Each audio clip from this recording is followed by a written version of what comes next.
Quiero su amor. Escrito por Harry Grant. Narrado por Kelly para el canal A Buen Puerto de Letras.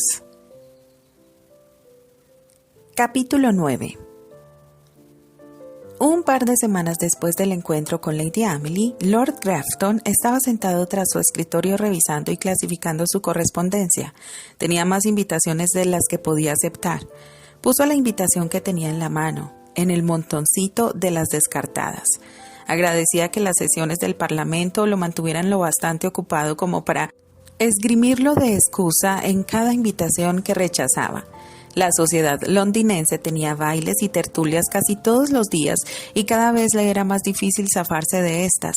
Por mucho que quisiera recluirse en su casa de la ciudad y evitar la tentación, existían ciertos compromisos que no podía eludir, como el funeral del primer duque de Richmond.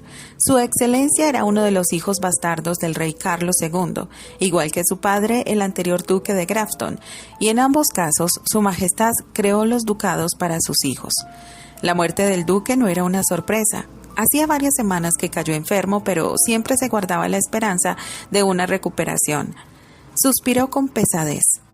Su excelencia era su tío, medio hermano de su padre. Sin embargo, jamás tuvieron una relación familiar. Aún así, sentía su deceso.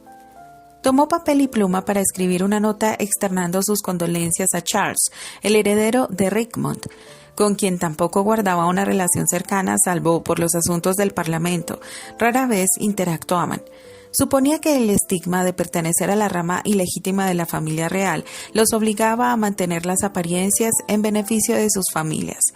Tras cumplir con esa obligación, continuó revisando su correspondencia. Un sobre con su nombre escrito con una letra pulcra y redondeada lo hizo sonreír. Valiéndose de la afilada hoja del abrecartas, rompió el sello y desdobló la misiva enviada por su querida Candice.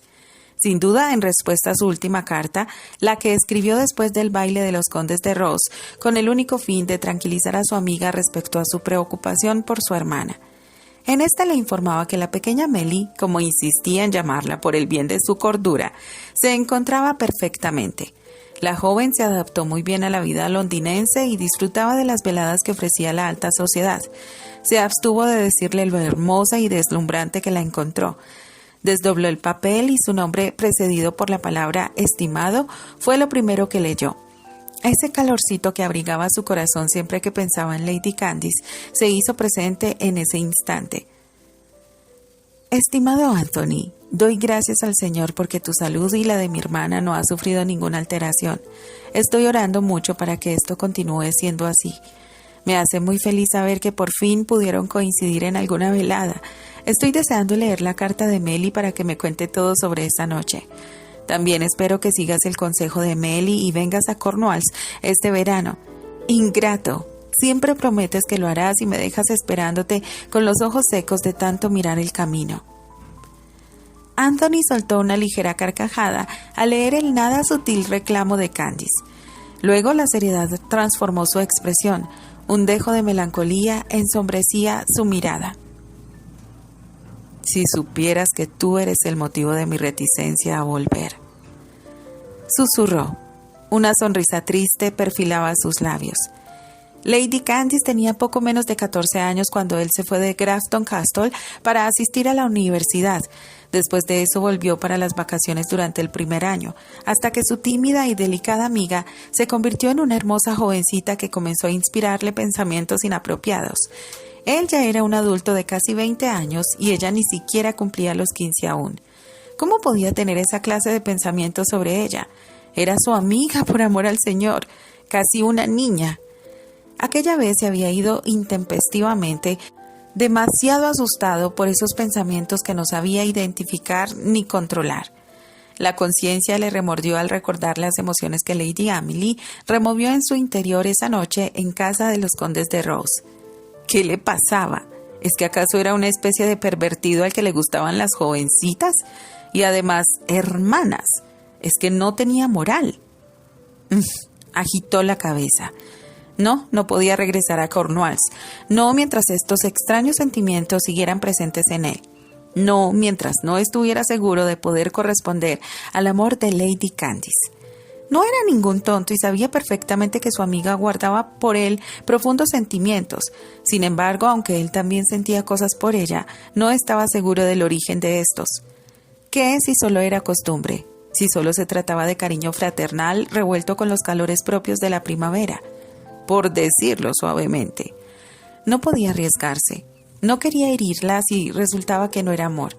Por eso decidió no regresar más a Cornwalls y limitar su amistad a este intercambio de cartas que se convirtieron en su único medio de comunicación. Cartas que aguardaba con ansias y respondía con una sonrisa en los labios. Hasta hacía unas semanas, tras varios años de mantenerse lejos, creyó que por fin sus sentimientos estaban claros. Quería a Lady Candice. Era su amiga, su confidente, un alma buena que despertaba en él toda clase de instintos protectores. No obstante, el encuentro con la pequeña Melly lo cimbró de tal manera que ya no estaba seguro de nada. Continuó leyendo la carta, sacudiéndose la culpabilidad que le apretaba el corazón con cada palabra que Candice plasmaba en esta. Te quiere, Candice. Esa última frase, la de despedida, le dolió más que todas las demás. Había hecho mal al continuar su amistad. Le había dado esperanzas al permitirse un trato cercano sin títulos ni formalidades. Señor misericordioso, su mente era un caos. Se revolvió el cabello libre de la peluca que descansaba sobre el escritorio a la espera de que volviera a ponérsela. Dejó la correspondencia de lado y se levantó del sillón en el que pasaba la mayor parte del tiempo atendiendo sus asuntos. Siempre respondía a las cartas de Lady Candice apenas terminaba de leerlas, pero en esa ocasión no se sentía con las fuerzas para hacerlo. Debía tomar una decisión antes de que fuera demasiado tarde y dañara irreparablemente a su amiga y su amistad. Pese a todo, muy dentro de su corazón sabía que tal vez ya lo era. Lady Wilton pasó varios días buscando a Terence por los senderos del parque. Tras su fallida incursión en el puente de Londres, éste le envió una nota informándole dónde podía encontrarlo. Un barco. Un barco nada menos. ¿Es que estaba loco? ¿Cómo se le ocurría que ella iba a ir hasta el río a buscarlo? A esa madriguera de ratas y delincuentes. Si desea verme, milady, mi goleta está a su entera disposición, decía la nota. Era un arrogante, pero estaba muy equivocado si pensaba que ella iba a rebajarse una segunda vez. Cometió la estupidez de ir al dichoso puente, pero no más. Era una dama, la hija de un conde. No iba a permitir que ese hombre, por más atractivo que fuera, por más que no pudiera dejar de pensar en sus besos ni en sus ojos cobalto, influyera en ella hasta ese punto. No iba a ceder. 2 días más fue lo que aguantó. La goleta, como él la llamó, era un barco de 2 velas, no muy grande, pero sí lo bastante para impresionarla. Cuando le dijo que era un mercader, creyó que se refería a que compraba la mercadería a los galones que llegaban de Southampton, pero tal parecía que sus actividades comerciales iban más allá de eso. Si el barco era suyo, como aseguró en la nota, significaba que tenía los medios suficientes para vivir y mantener a una esposa. ¿Qué te importa a ti si puede o no mantener a una esposa? Se recriminó en silencio. Estaba de pie muy cerca de la orilla del río. Prudence, parada detrás de ella, se retorcía las manos. La doncella se opuso con fuerza a que viniera en busca de Terence hasta este lugar, pero tras varios días de ausencia por parte de él, su reticencia era nula. Resguardada por la capucha de su capa, oteó entre los marineros que deambulaban de acá para allá en la cubierta de la embarcación. Enseguida comprobó que ninguno se trataba de Terence. A esa distancia no lograba detallar los rostros, pero estaba segura de que ninguno era ese mercader arrogante. Su porte y manera de andar eran inconfundibles. Se quedó ahí parada sin poder decidir qué hacer a continuación. No tenía manera de subir a la goleta, pues ésta se encontraba bastante lejos de la orilla. No había ninguna rampa o bote que pudiera usar para llegar hasta allí. Tampoco podía ponerse a gritar su nombre hasta que alguien la escuchara y le avisara que una loca encapuchada lo llamaba a gritos desde la orilla. Era una tonta. Actuaba sin pensar en las consecuencias ni en lo que haría después. «¿Milady?», la llamó Prudence. «Lo sé, Prudence. Sé que debemos irnos. Pero, por favor, si alguien se entera de que estuvimos aquí, su reputación quedaría destruida», continuó la doncella. Lady Wilton miró una vez más hacia la goleta antes de asentir hacia su doncella. «Vámonos». Ambas se giraron para abandonar esa zona tan poco recomendable de la ciudad, pero a pesar de la férrea oposición de Prudence y su determinación de no volver, siguieron yendo. Fue hasta la cuarta vez cuando por fin pudo ver a Terence. Estaba parado en la orilla del río junto a un bote cuando ellas llegaron como si hubiese estado esperándola. «Ven conmigo». Fue todo lo que le dijo cuando la vio acercarse junto a Prudence. Lady Emily le hizo una seña a la doncella para que la acompañara. No pensaba subir a esa goleta sin ella. Ambas se acomodaron en el bote. Terence y un par de hombres lo empujaron para ponerlo por completo en el agua y luego subieron. El par de hombres tomaron los remos y los condujeron a través de las aguas del Támesis hasta la goleta. Ahí una escalera de cuerdas y tablas fue tirada por la borda por otro de los marineros. ¿Qué? ¿Para qué es eso?, preguntó con los ojos bien abiertos al ver a uno de los hombres que comenzaba a trepar por esta. «Como usted misma ha visto, milady, sirve para subir a cubierta», respondió Terence un tanto burlón. «No pretenderá que yo suba por esa cosa, ¿verdad?» «¿Ve acaso alguna otra manera de hacerlo, Lady Wilton?», cuestionó. Su brazo derecho trazó un semicírculo frente a él de izquierda a derecha. «Pero...» «No tenga miedo, milady, yo estaré arriba para recibirla». Tras esas palabras, Terence tomó un lado de la escalera y comenzó a subir por ella. Ella y Prudence se quedaron en el bote en compañía del hombre más fornido, a quien ahora que ponía más atención, reconoció como el mismo que la observaba desde la puerta de una taberna en el puente. «Vamos, milady, yo la ayudaré», dijo el hombre levantándose de su lugar. Se movió hacia la escalera y el pequeño bote se meneó de lado a lado. Ambas mujeres se aferraron con fuerza a las orillas, rogando en silencio porque el bote no terminara sobre sus cabezas. Ninguna de las dos quería morir ahogada en las frías y negras aguas del Támesis. «Creo que mejor regresamos a la orilla», respondió Lady Emily. Sus ojos miraban con aprehensión la nada segura escalera. «El capitán ordenó que fuera con él», apuntó el hombre sin una pizca de amabilidad.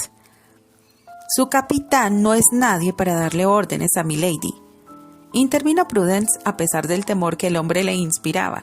Más miedo tenía a caer de la escalera y desnucarse. «Si eso fuera cierto, no estaría aquí», replicó el hombre. Prudence abrió la boca para responder, pero la voz del dichoso capitán se escuchó desde arriba. «Rápido, Torus, ayuda a la dama a subir». «Ya escuchó», dijo este. Un gritito agudo salió de la boca de Lady Wilton cuando el llamado Torus la levantó de la tabla donde estaba sentada y la echó sobre su hombro. «¿Pero cómo se atreve?», chilló la doncella, indignadísima por el trato que su señora estaba recibiendo. «No te preocupes, enseguida regreso por ti». El jadeo horrorizado de Prudence se perdió entre las fuertes risotadas de Torus. El fornido pirata comenzó a subir por las escaleras con su carga a cuestas. Por fortuna para Lady Wilton, esa zona de la goleta no era muy alta y llegaron arriba en menos de un minuto. Parado junto al barandal, Terence la tomó por el talle para bajarla del hombro de Torus y la colocó en cubierta con pasmosa facilidad. Lady Emily se tambaleó un poco, un tanto mareada por el ascenso, y Terence afianzó su agarre en la cintura de la dama para ayudarla a estabilizarse. «Lamento la rudeza de Torus», habló él, pero por su tono risueño, Lady Emily dudó de su sinceridad. «¿Por qué me trajo aquí?», cuestionó ella sintiéndose más segura sobre sus pies. «Es usted quien vino a buscarme, milady». Lady Wilton bajó la mirada. Sus mejillas se tintaron de carmesí ante la cruda verdad que Terence le lanzó a la cara. «Y ahora me doy cuenta de que fue un error», replicó, más por no quedar como una tonta tras su declaración que por creerle realmente. «¿Estás segura, Lady Wilton?». Terence, que seguía sosteniéndola de la cintura, se valió de ello para atraerla hacia sí, apretándola contra su cuerpo. «Suélteme, por favor». Susurró avergonzada por la presencia de los que creía eran marineros. Su cuerpo no opina lo mismo, milady, murmuró Terence, su rostro tan cerca del de ella que sus narices casi se rozaban.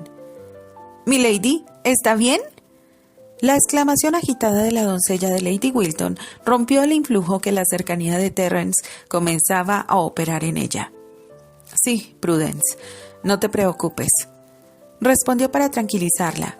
La realidad era que, aunque físicamente lo estaba, sus emociones estaban revueltas. Terence tenía la capacidad de fundirle los pensamientos. Prudence, ayudada por otro miembro de la tripulación, bajó del hombro del marinero y se paró sobre cubierta a pocos pasos de su señora. ¿Cómo habían llegado hasta este punto? ¿En qué momento su señora se enredó con ese hombre? Mientras los miraba caminar por la cubierta, se dijo que debía detener la situación antes de que fuera demasiado tarde. No obstante, cuando los vio entrar a lo que imaginó era el camarote del hombre, pensó que quizás ya lo era. Dentro de la cabina, Lady Wilton observaba los escasos muebles de esta: una cama, una mesa y una silla. Todo era muy rústico, sin ningún tipo de lujo, ni siquiera una alfombra al costado de la cama, lo cual supuso una desilusión. Tenía la tonta idea de que el camarote de un capitán debía ser como la habitación de un noble, puesto que en la embarcación el capitán era la figura de mayor rango y autoridad. Se movió a través del lugar para mirar por el ventanunco que filtraba la luz diurna. Fue entonces que notó que la mesa y silla estaban atornilladas al piso. Es para que no terminen rotas durante las tormentas, habló Terence al ver que intentaba mover la silla. Muy inteligente, acotó ella. Por supuesto, pero estoy seguro de que su presencia aquí no es para inspeccionar mi camarote. Observó recargando su muslo derecho en el filo de la mesa. No, no lo es, respondió ella. ¿A qué ha venido, milady?, cuestionó acercándose a ella, quien quedó atrapada entre su cuerpo y la mesa. Yo... ¿Por qué ha venido todos los días? ¿Por qué fue a buscarme al puente? Continuó, decidido a obtener las respuestas que deseaba. Lady Wilton humedeció sus labios. La brisa marina se los había resecado, pero no era ese el motivo, sino la urgente necesidad de probar los de Terence. Señor misericordioso, lo había extrañado tanto. Tragándose la vergüenza, se acercó a un paso y se aferró a las solapas del chaleco de Terence. «Béseme, capitán, solo béseme», murmuró ofreciéndole su boca, sus párpados cerrados en una silenciosa rendición que Terence no fue capaz de rechazar. Continuará.